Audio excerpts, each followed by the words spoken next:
Hi, I'm Alana Adamson. I'm moderating a panel introduction for the Climate Party. I'm going to start by handing over to Marion Overton to introduce us. Thank you. Thank you very much indeed. I'm really pleased to support the Climate Party and to support Ed Gemmell in his quest to get the government to take the 2030 target for net zero emissions of carbon dioxide and other dangerous gases. So today we had Liz Truss made the Prime Minister. She will be made the Prime Minister. She got the leadership. And for me, that's a serious problem. She's still talking about growth at all costs. She's still talking about more emissions in terms of more fracking, more carbon released, and that is simply dangerous for our planet and for our future. We have to have a different focus, and that's why I'm delighted to introduce to you Ed Gemmell. So thank you, Ed. So thanks very much, Marianne, and thanks everybody for coming. Thanks to the members of the press who are here. So in Westminster today, Mission 2030 is what we're launching, and why is that? Well, we're clearly doing it because the right target from a planetary perspective and a scientific perspective is to get ourselves decarbonised as soon as possible. And to do that, 2030 has got to be the target. 2050 is simply too late. But there's a second reason why we should be doing that, and that's in relation to Britain, we have an opportunity to lead the world. We can lead the world in the decarbonisation. We can get it done in a time frame which is scientifically correct, and we can economically benefit.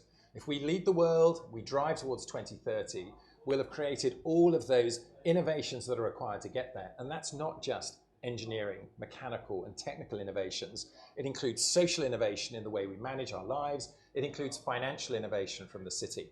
Just imagining the amount of money that we will need to channel successfully into climate conscious projects if we're going to get there by 2030.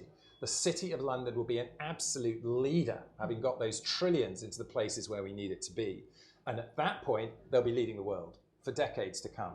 So Britain will then be looking at getting rid of this cost of living crisis, getting rid of the problems with energy security, and moving into a decade of clean growth. So decarbonised growth and sustained growth, sustainable growth, that will be happening in a country where we've already decarbonised.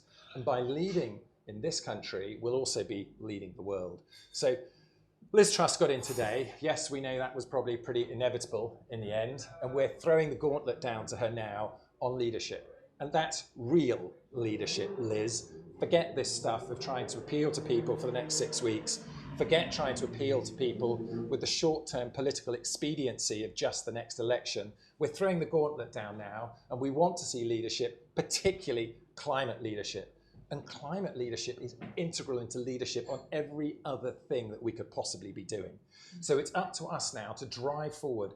Now, Liz, when you come to that next election, we will take you and all of your candidates on who are in marginal seats. So we'll be there biting at the heels of all of those candidates and taking away centre-right voters who are climate conscious in those seats, and also centre-right voters who want to see us economically successful in the UK and don't want us held back by this reticence to embrace the biggest business opportunity on the planet. So we'll be there, the 100 most marginal seats, and we're going to take on the Net Zero Scrutiny Group. So all of the current Net Zero Scrutiny Group members will be there in your constituency, taking the centre-right voters from you. And if any other MP should join the Net Zero Scrutiny Group, we'll be there to take the votes from them as well. So we are going to take on the climate sceptics, and we're going to take on the rest of, or other Conservatives who are in marginal seats. And that's what we're doing. So we're launching Mission 2030 today, formally launching the Climate Party, and I look forward to seeing you all voting for us in the future. I'm delighted to be supporting the Climate Party today on its launch. What an extraordinary summer it has been. We've gone to over 40 degrees. And I cannot believe this. 40 degrees was never a thing before, even in the Mediterranean, when it went over 40 degrees maybe 15 years ago. That was an extraordinary, extraordinary occurrence. And now it's happened here. Meanwhile, we've had Rishi and Liz with their conversation, and not once have they voluntarily brought up the issue of climate, the most existential threat to humanity today. We have to be zero carbon by 2030, otherwise we go over 1.5 degrees all sorts of tipping points are lost. So I urge you to come and join us. Can I open the floor to questions, please? Yes, please. Thank you. Do you want me to pass the microphone to you? That's okay. Okay. Hi, so Liz Truss was appointed as PM today. What do you think that means for the climate from her perspective, and what exactly are you going to do differently? Well, Liz Truss hasn't looked good so far in what she's been saying. So she's been talking about starting fracking again. She's been talking about opening up new licenses in the North Sea for gas and for oil. All of that is completely, terrible from a planetary perspective, but also utterly useless from solving the energy security that we've got today and the cost of living crisis. All the focus should be put into what we can do to get really reliable sources of energy today. And that means ramping up solar, which she also has been making comments as if she's completely against solar in the country, ramping up our wind as well, and getting it all done now. And that means investment tomorrow. So instead of now leaving people for these coming years, potentially in the energy crisis, having problems trying to heat their homes, and it probably won't be just this winter, it could well be for winters in the future, we need to get on top of the issue now. And that issue is not about polluting the planet with something that's going to bring us some sort of additional energy in 1 decade or 2 decades' time. It's about getting there and solving it now so that people have the help in their homes today and so that we move towards a decarbonised future. Liz Truss is completely on the wrong track. Let's hope she makes some better decisions in her first week than she's been talking about in the 6 weeks of this recent campaign. Hi there. The Climate Party has been set up with this dual focus of the climate to be positive and also positive for business. And I just would love to know how you see those two submissions working best together. Right, and I think this is one of the things is that the people have so far ignored the great business opportunity, which is climate. So, and actually when you talk to a lot of businesses, businesses will say, what we need is a level playing field. Once we've got a level playing field, we'll go for it. There's discussions that I've had personally, and I'm sure others around here have had them similarly over the past years, talking to a major car company in the UK and to a director who, when asked whether they could get their company, as in both the company internally as well as the cars and everything they're selling, decarbonised by 2030, and the answer was, of course. We just need the carrots and sticks from government. We need the actual focus. And what we need to do is to, by getting the focus, by showing that we are decarbonising by 2030 and we're serious about it, not that we're going to change our mind 6 months or 12 months later on, we get business to scale up. And that happens automatically. With business scale up, or to encourage business scale up as well, is government procurement. So if government has also decided that it's going to procure in the right decarbonised way, and there's a lot of spending power there in government, then businesses can come behind and scale up behind it, knowing that those supply chains and everything else have been working. So we've ignored this for such a long time, and it seems that the hard right particularly are determined for us to be poorer by ignoring that amazing economic opportunity that is climate. All of the businesses out there are starting to adjust to it, but they're not moving so fast because government isn't supporting them. So let's get the right focus, the right target, and let's unleash the potential of British entrepreneurship and British business. I've been working for 15 years in the retrofit world, which is to help people to insulate their homes against the heat of summer and against the cold of winter. And there have been fits and starts of help from government. There was a Green Deal, which I trained as a Green Deal advisor for. And many businesses got involved in the Green Deal. This is 2012 to 2015. And then the rug was just pulled out from underneath our feet. This is a most extraordinary business opportunity. And it is all about levelling up, because our homes are scattered across all of the places where we live, clearly. And it is there that we need enough installers, enough advisors, enough coordinators to insulate homes for 29 million households. And that is where the focus should be. Immediately, the cost of living crisis vanishes, because the bill you don't get is the cheapest bill to pay of all. And I think there's something to add to that. And what Sue's saying, both in those circumstances with insulation of homes and energy in homes, but in all other circumstances, is to look at it as capital investment. You know, we're just about to go into a place where recent reports are suggesting we're going to spend, you know, the same amount of money as furlough in supporting people through the energy crisis currently. Those are the figures bandied around in the press just recently.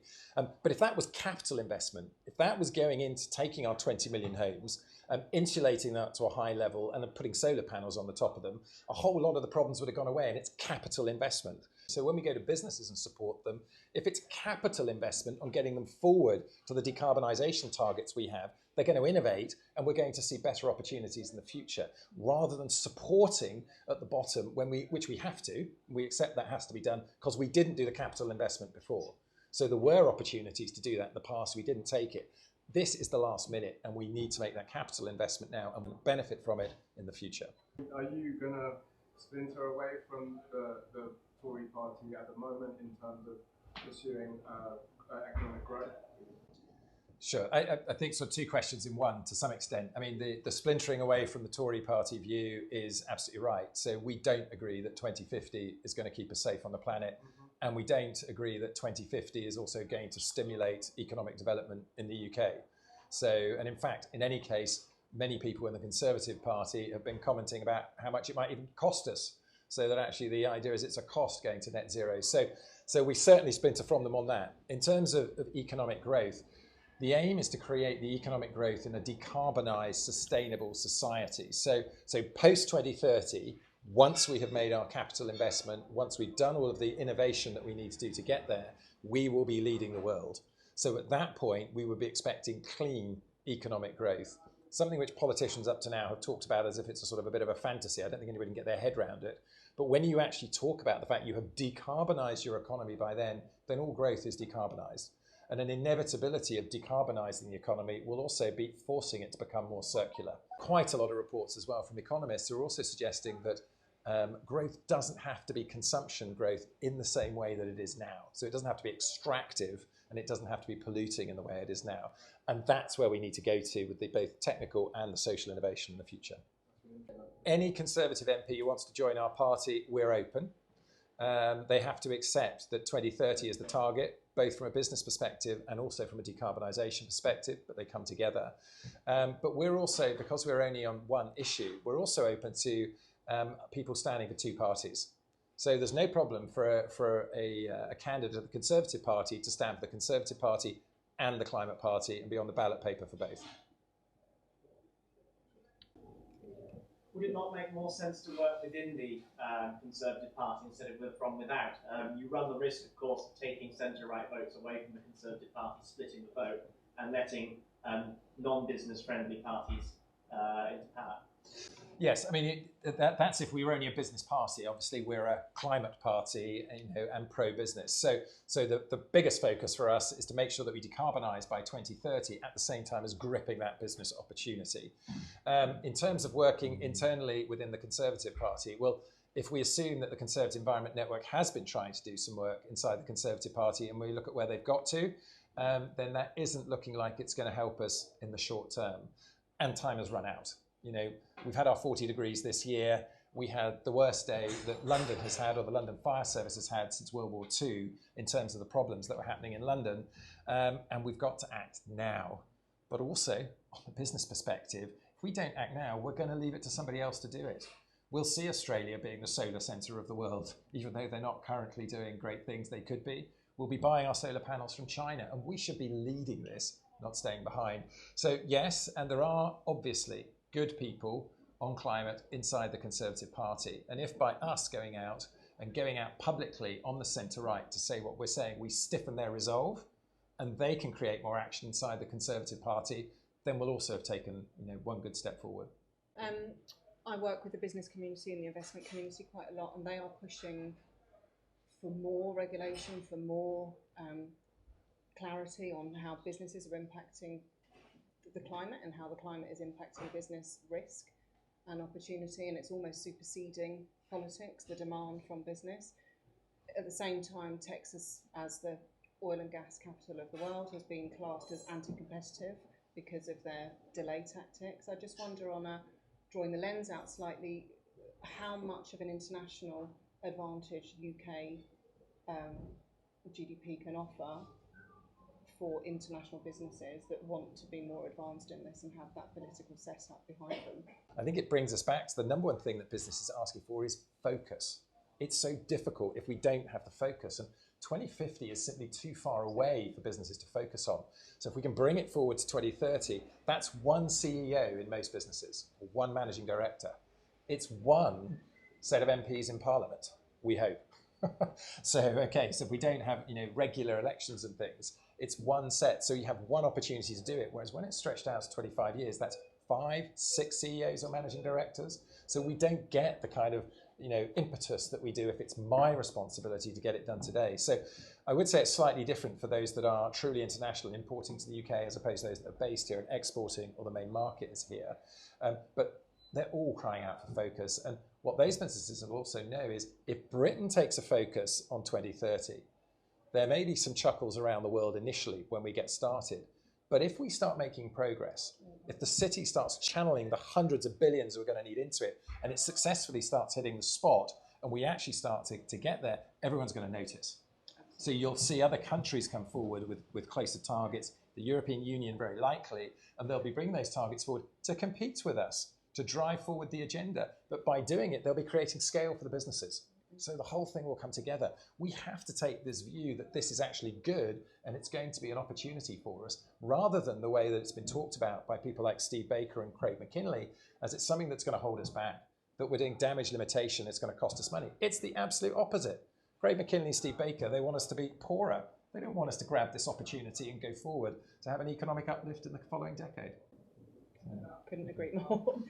Thank you. I just want to say a very big thank you to everybody who's come, but also a big thank you to Ed and colleagues, because when you think we start as independent councillors and we're looking at local issues and how it's directly impacting our residents, we're not coming from a big party political background. We're coming from looking at the facts of the matter and what we see happening in our towns and villages. And I think that's why the message is so powerful. So I really hope that people will really want to take this banner and run with it, and that all different groups, that we can put differences aside. This is not something anybody can do on their own. We will be working together with whoever wants to tackle getting our mission 2030. Thanks very much, Marianne. So just the last thing to say is thanks very much to everybody for coming. We hope you'll stay with us on the journey. Our decarbonised train has now left the station, and we're going to be speeding down the track. We'd like all of the Conservatives that are in the Net Zero Scrutiny Group to please get off the track to allow us to drive the train along at the fastest speed possible. And then we're looking forward to having you all join us on the journey. So thanks very much.